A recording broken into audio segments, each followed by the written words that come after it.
और जैसे आसन कंपायमान हुआ अवधि ज्ञान से जाना, और उसी क्षण वहां पर देवता गण आ जाते हैं, चारों को कीलित कर देते हैं। सवेरा हो गया, सारे लोग दर्शनार्थी आए, देखा, ओहो ये राजा के मंत्री, राजा वर्मा के मंत्री देखो कैसे पापी, नंगी तलवार लिए महाराज को मारने आए। ये तो कोई चमत्कार हुआ है कि इनके हाथ नहीं हिल रहे, आंखें ऐसी कैसी थम गई हैं इनकी, और पूरे नगर के अंदर चर्चा का विषय हो गया, हवाओं की भांति बातें फैल गई। राजा आया, देखा, और राजा ने देख करके कहा, हा हा धिक्कार है, ऐसे महापापियों को मैंने यहाँ पर मंत्री के पद पे रखा था, उसको आज इन चारों को फांसी की सजा दी जाएगी। इतने में ही मुनिराज ध्यान मुद्रा छोड़ देते हैं और करुणा के सागर कहते हैं, नहीं नहीं, इन्हें फांसी की सजा मत दो, इनका कोई दोष नहीं है, दोष तो मेरे ही कर्मों का है। वाह धन्य मुनिराज दिगंबर गुरु, आपकी ऐसी समता, अनंतों बार प्रणाम है आपको, अनंतों बार प्रणाम है। ऐसे हमारे गुरुवर आचार्य श्री विद्यासागर जी महाराज, उनके ऊपर घोर उपसर्ग करने की कोशिश की, जब वो इसरी गए थे, घोर उपसर्ग करने की कोशिश की। आचार्य भगवान वहां से विहार करके आए और जबलपुर में आए। हमारे सामने की घटना है।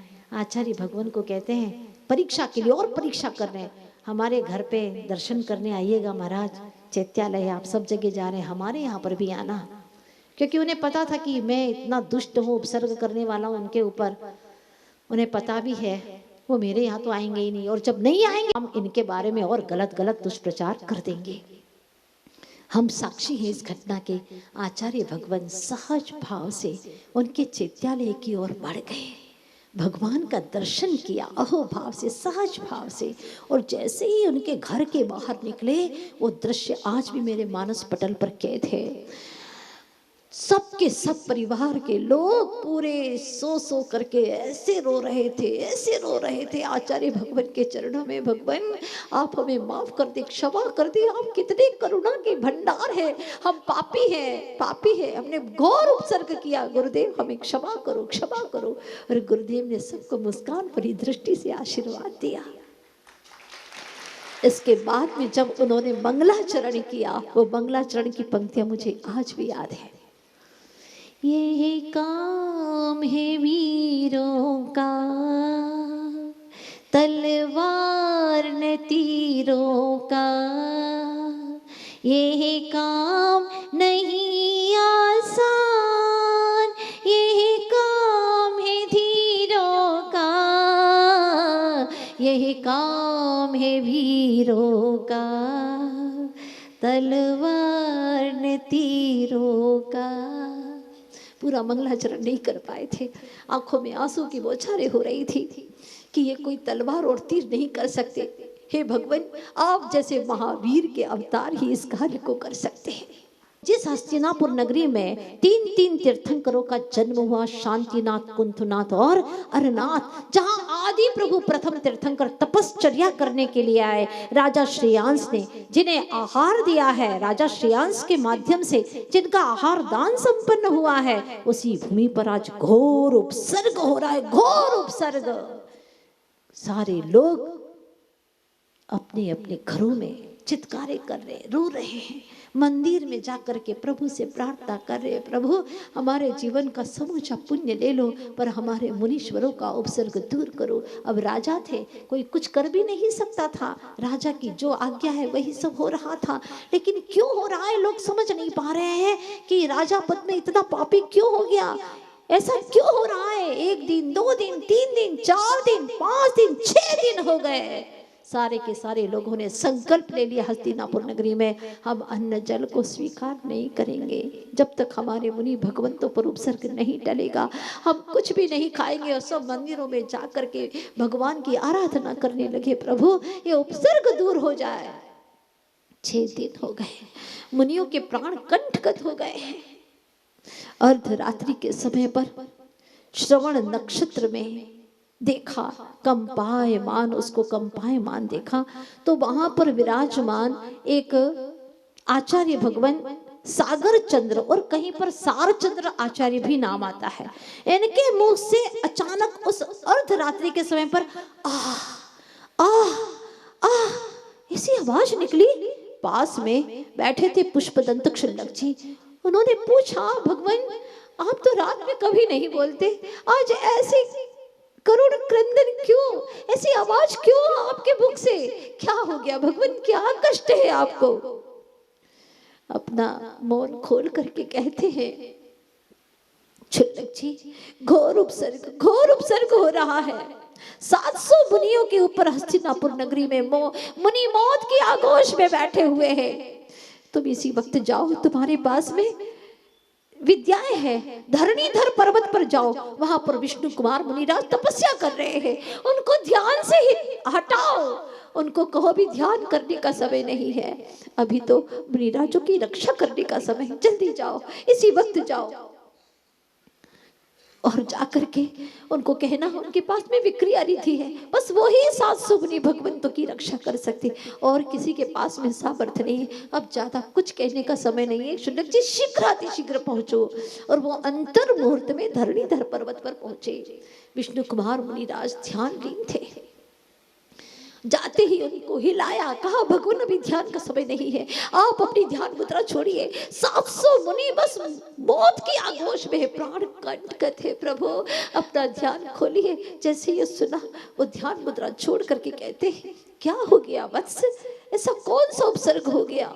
तब वो बताते हैं, मेरे गुरु ने अपने निमित्त ज्ञान से जान लिया, आप शीघ्र जाइए, आपको विक्रिया रिद्धि है। मुझे विक्रिया रिद्धि है? हाँ, मेरे गुरु ने कहा आपको विक्रिया रिद्धि प्राप्त हो गई है, धन्य है।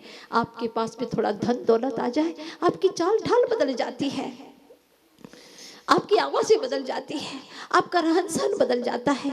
लेकिन धन्य है वे महामुनीश्वर, इतनी बड़ी रिद्धि प्राप्त होने के बावजूद भी पता तक नहीं है, बेखबर है, अपने ज्ञान गुफा में लीन है। ऐसे विष्णु कुमार मुनिराज की परम तपश्चर्या को, उनकी स्वानुभूति को अनंत बार प्रणाम किए बिना रहा नहीं जाता। नमोस्तु हे भगवान, नमोस्तु। और जैसे ही वह विक्रिया रिद्धि को प्रमाणित करने के लिए अपना एक कदम आगे बढ़ाते हैं, क्या हुआ? जैसे उन्होंने एक कदम आगे बढ़ाया, वह सीधा मानुषोत्तर पर्वत तक छू गया, दूसरा सुमेरु पर्वत को छू गया, ऊपर में देखा अवगाहना तो ज्योतिष पटल तक वह छू गई। ऐसी अवगाहना को देख करके उन्हें विश्वास हुआ, और वह उसी वक्त ही, देखिएगा आगम क्या कहता है, अगर मुनिराज रिद्धि का ऐसा उपयोग करते हैं तो कदाचित छठवां गुण स्थान नहीं रहता, पंचम गुण स्थान में तो आ ही जाते हैं। लेकिन कहीं पर ऐसा भी आचार्य भगवान ने जब चर्चा की थी तो कहा था कि ऐसा भी हो सकता है, छठवें गुण स्थान में भी कदाचित हो सकता है, यद्यपि यह चर्चा का विषय है, ऐसा आचार्य भगवान ने कहा था।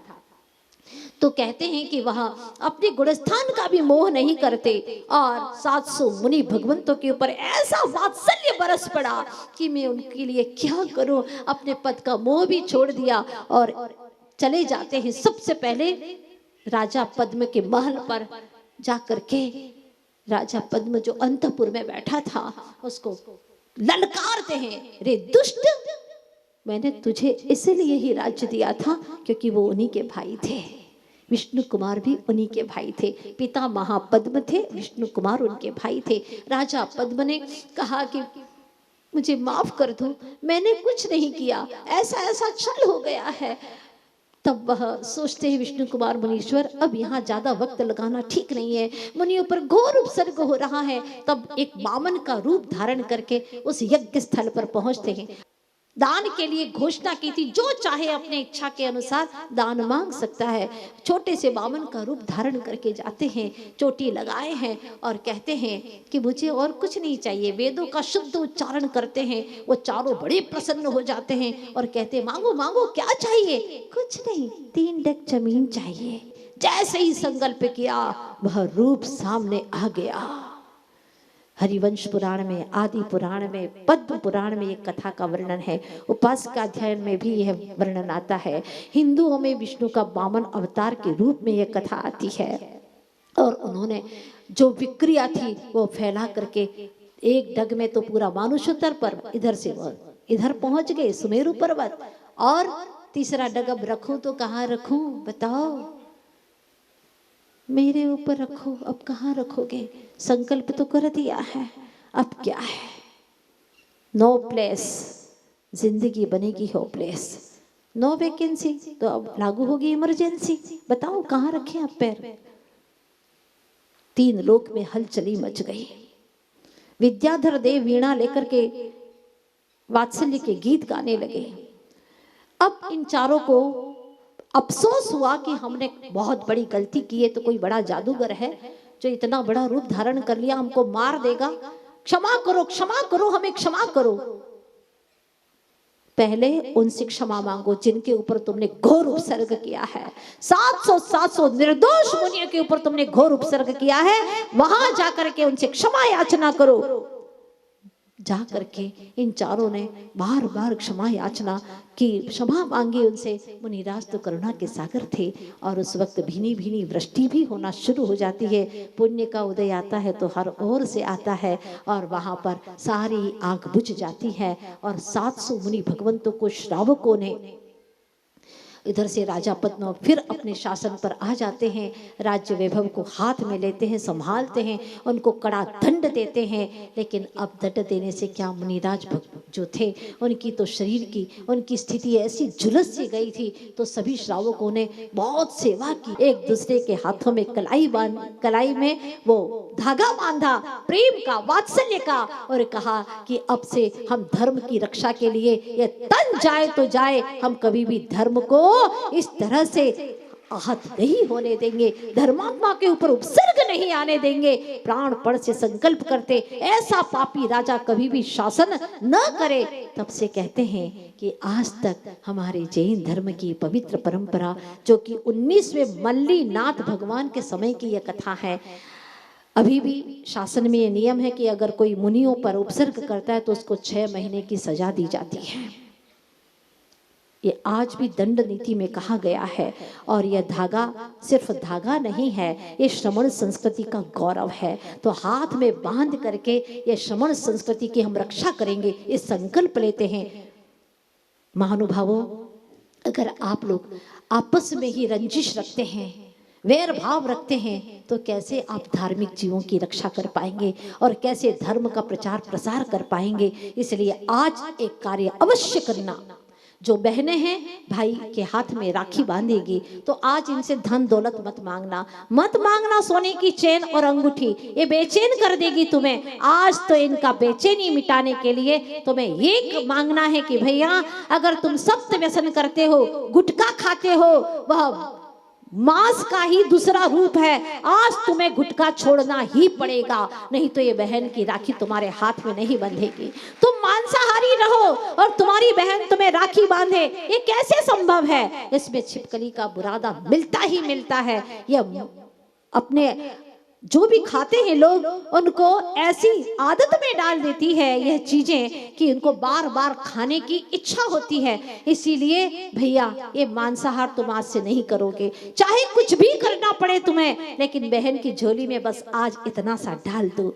अगर ड्रिंक करते हो तो भैया आज से ड्रिंक नहीं करोगे, क्योंकि हमारा धर्म होश में आने का है, बेहोशी में जिंदगी जीने का हमारा धर्म नहीं है।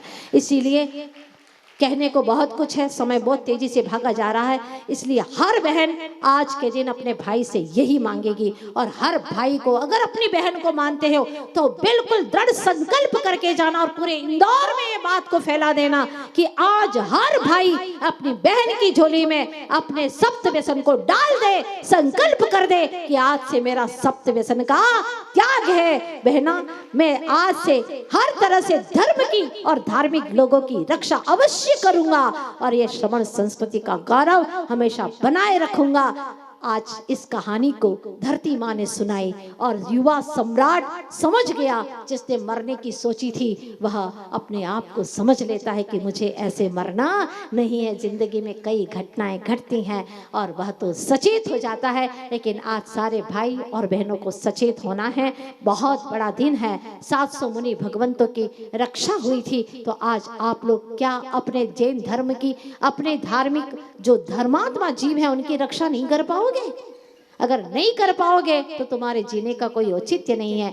इसीलिए खास तौर पर जो तुम्हारी किसी से रंजिश हुई हो, नहीं बोलते हो, मन मुटाव हो, उसके घर जाकर के विशेष रूप से उसकी कलाई पर धागा अवश्य बांधना, तभी तुम्हारा यह रक्षाबंधन सार्थक हो जाएगा।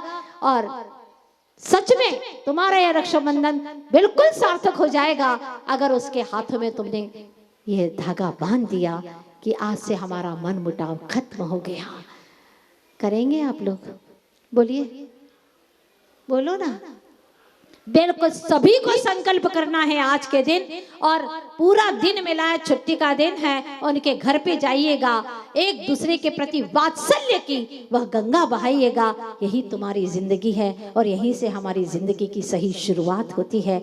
आज का यह रक्षाबंधन महापर्व जो आप लोग लाल रंग का तिलक लगाते हैं, वह लालिमा का, जीवन की लालिमा का प्रतीक है। जो पीयूष ग्रंथि पर तिलक लगाते हैं दोनों भुवों के बीच में, और सफेद अक्षत लगाते हैं इसके ऊपर, जो कि पवित्रता का प्रतीक माना जाता है, सात्विक प्रेम का प्रतीक माना जाता है। आज सभी लोग उस प्रेम की गंगा बहाते चलो, उसी गंगा में सभी बहे, पूरा इंदौर बहे, यही शुभकामना है, यही भावना है। ऐसे महावात्सल्य के धनी आचार्य गुरुवर श्री विद्यासागर जी महाराज के श्री चरणों में नमन करते हुए यहीं पर विराम करते हैं।